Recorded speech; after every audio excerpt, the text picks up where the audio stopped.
Hello, I just wanted to make a video. I don't know if you can hear me. I hope so. Yeah, I'm pretty sure. Yeah. I just wanted to talk about something in geometry called the Menelaus theorem. I'm gonna write it for short. M theorem, and I'm gonna do for both the spherical version and the Euclidean version in the two-dimensional plane. For the two-dimensional plane, first we're gonna do for two-dimensional plane because that one is the easiest version. I'm gonna do the most popular one because that one is just easier to see. So we're gonna have Control Z, and I'll make good lines. Okay, you didn't know that. Okay, and okay, this is genuinely perfect, and we'll make this A. That's really thin. Make it thicker. A, way too thick. Way too thick. A, it's genuinely really thick. I think 3 pixels will be fine. B and C, and this is gonna be our Menelaus line. I'm gonna notate it as big M subscript L. And for the theorem, well, we have I'm gonna do the geometric interpretation of it.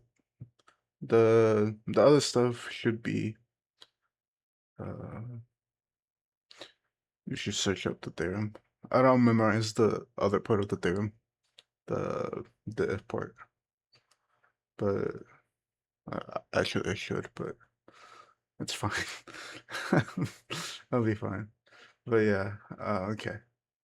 So I think it's congruent if it's let me actually search it up. I have a textbook with the Menelaus. I genuinely struggle spelling the Menelaus theorem. I just struggle spelling that.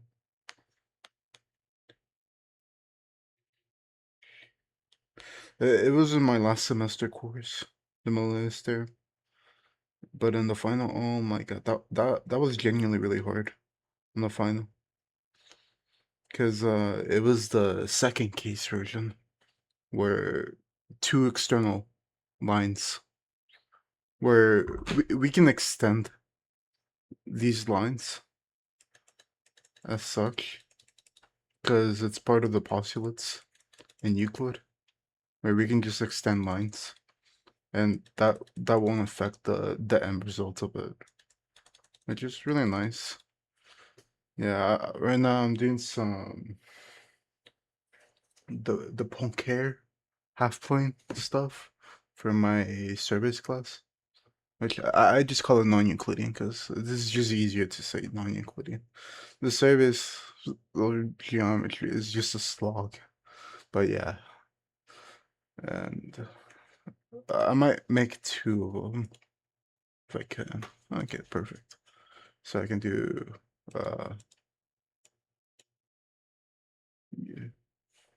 yeah.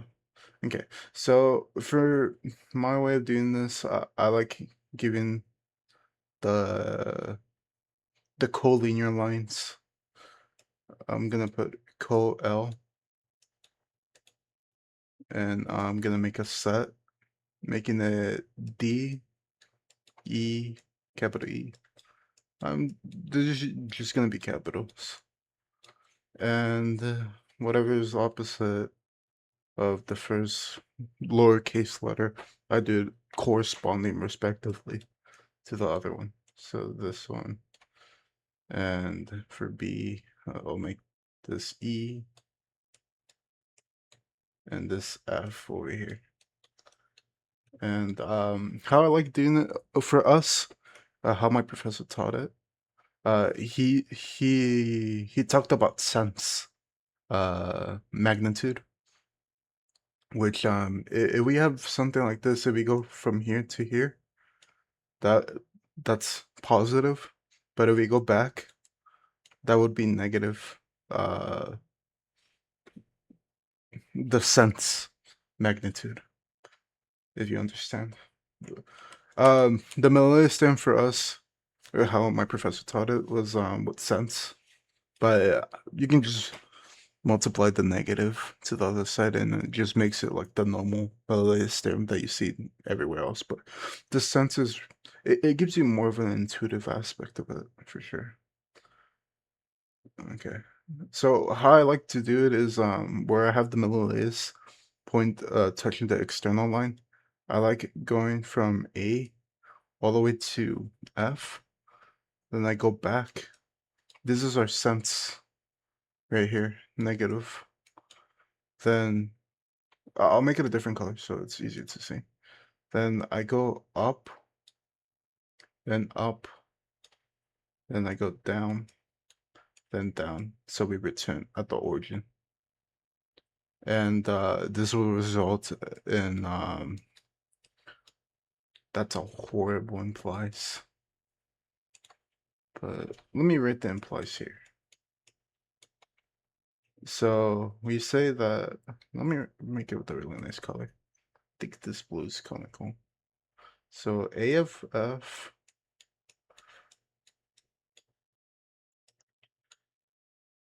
and we go back AHC.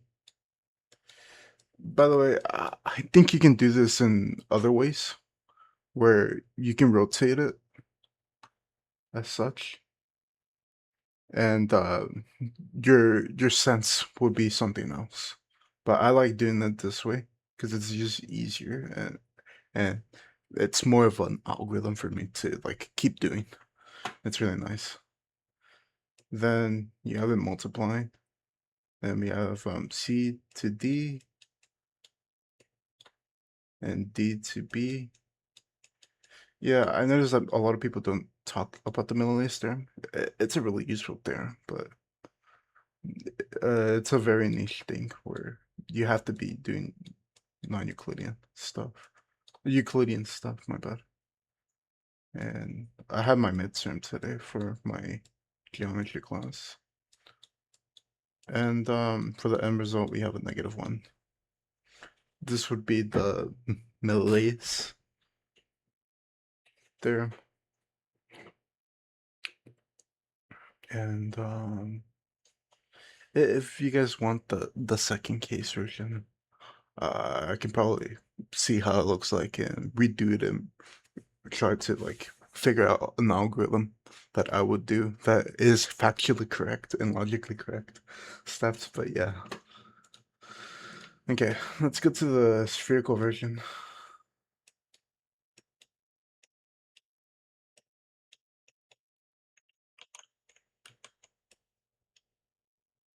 Okay, for the spherical version, same way of doing it. I would do it kind of, that's kind of bad. That's really bad. I'll do it like this, then like this, then like this. Then we'll have our Menelaus line like that. Menelaus line. And I'm trying to have the curvatures in, by the way, just to make a point. And we can write it as such. A, B, and C. Oh, and by the way, this is really useful since if we have like something here and we know this, and we can find the area for this, or as such, where you could just find the area of this big thing and just subtract by this, which honestly I should have done on my final, and I got a negative number for my area, and it's because I think my math was right. I just messed up on the calculations because it was like I was working with like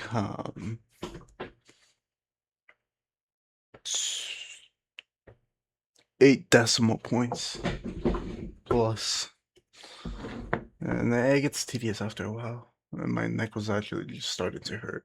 I didn't get to finish the Menelaus part of my final, but I had to set up, which was for the most part pretty good, I think. But it's literally the same way I do it for this one. I'll use red. So, and we also have sense magnitude here. My bad. That is incorrect. You go up to this point. By the way, I'm gonna notate the points like the previous one. And this is F. This is E.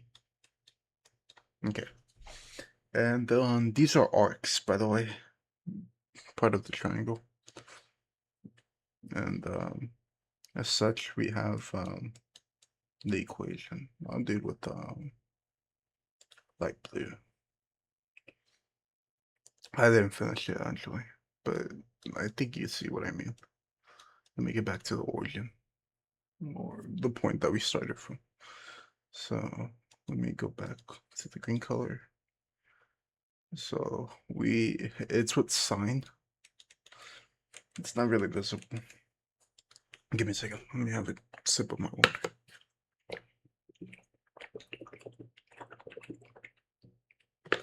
It was not a sip, it was gulp of water. Sine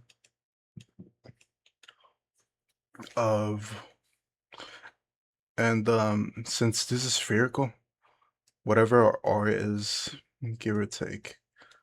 Most people, like in textbooks, they use 1, but we can leave it as such, R, for generality of it. But yeah, we have arc AF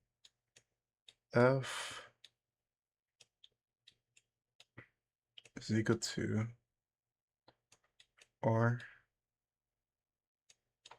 and we have the sense, which is negative sine of F C over R.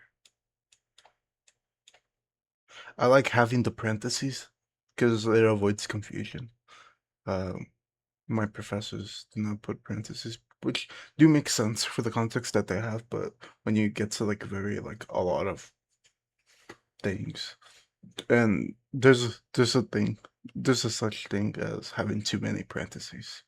When you have a parentheses and a parentheses and nested parentheses, it just looks really bad. So I would try to use the brackets with the curly braces. But yeah, I still hope I'm recording. And we continue sine C D to the arc A sine D B the arc. Oh my god, that looks horrible. But yeah, you get the idea. Times sine B E. That's not an E, that's another B. E R and sine I E A.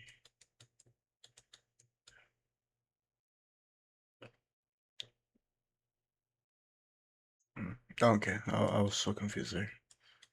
No, this is not. And we get -1 here.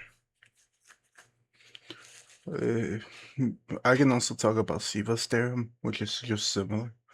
It's just talking about concurrencies, where we have at the midpoint and they're just all touching to each other. Something like that for the Sivas. see what theorem. Yeah. By the way, this is all with the mouse, and I'm really sorry. I don't have my giant tablet. I left it back home. Yeah, okay. And this is, you can just leave it as R equals R here for generality of it, but it could have just been the arcs if it was just equal to 1. Okay. Well, I appreciate it, and I hope this was useful for anyone doing this. If you need any problems, I will gladly be able to. I will gladly help. That's what I'm trying to say. I want to do more practice. I don't. My only practice is just the homework and some of the textbooks or whatever I do online. Yeah, but teaching is a better way of doing it because you find algorithms, and those algorithms are really nice to teach sometimes for the way I do it. But yeah, thank you. I hope this is useful.